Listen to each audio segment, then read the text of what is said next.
Alam mo ba, babe? Sobrang galing ng beshi ko. Sigurado ako impress na impress yung boss na nag-interview sa kanya ngayon. Oo naman. Nako, si Ikit pa ba Miss Congeniality nga yun dun sa daraitan di ba? Correct.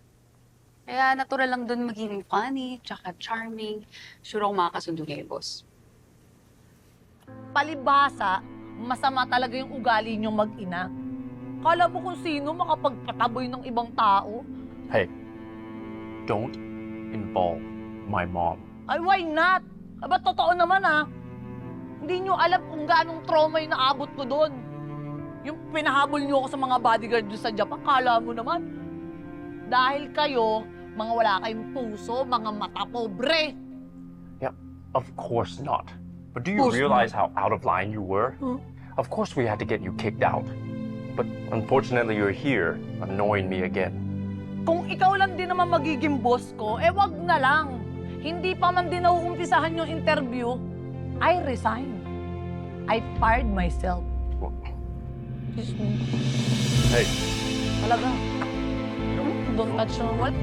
Nako, wala akong pakialam sa'yo, ha? Isaksak mo sa baga mo yung resort mo.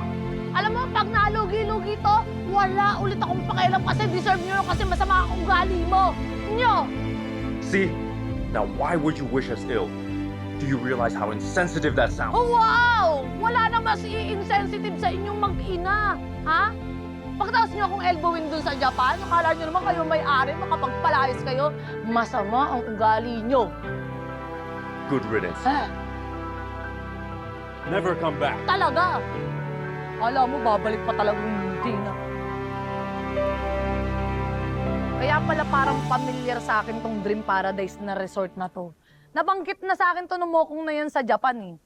Ay ano naman, kung sila may-ari nitong resort na to, masama naman ugali nila. Wala akong pakialam. Ulo ka? Alam mo, sana talaga hindi na lang ako sumama sa inyo sa pagpunta dito eh. Sorry naman, besh. Hindi ko naman alam na may pasabog na magaganap dito. Hindi, hindi. Hindi nyo naman talaga kasalanan eh. Labas kayo dito sa issue na to. Kasi sa amin lang ni Macho yung may problema dito eh. Alam mo, mabuti pa, mauuna na ako sa inyo. Mag-a-apply na lang ako sa iba, ha? Okay. Tayo? Oo. Hindi na namin tutuloy yung application namin dito. Uy! Oo. Kung ayaw mo, huwag na lang. Friendship tayo, no? All for one for all tayo. Kung hindi ka kakain, hindi kami kakain. Ganon. Teka lang Una sa lahat, kailangan nyo ng trabahong to, okay?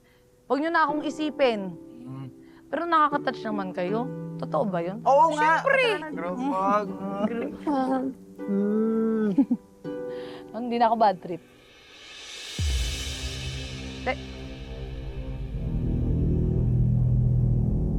Teka lang.